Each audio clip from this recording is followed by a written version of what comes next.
Dapat lahat ng offer guys ay pare-pareho lang. Ang kakaiba lang, siyempre yung maliliit na company, hindi kaya tapatan yung tulad ng pundo ng malalaking company na talaga nag-offer ng magandang benefits sa mga empleyado nilang papasok.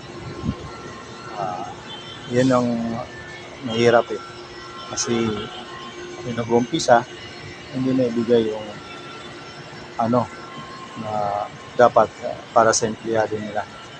Kaya sana yung ganitong mabigyan ng chance na lahat ng empleyado ay pantay-pantay at saka yung offer. Diba? Kasi yan kung sa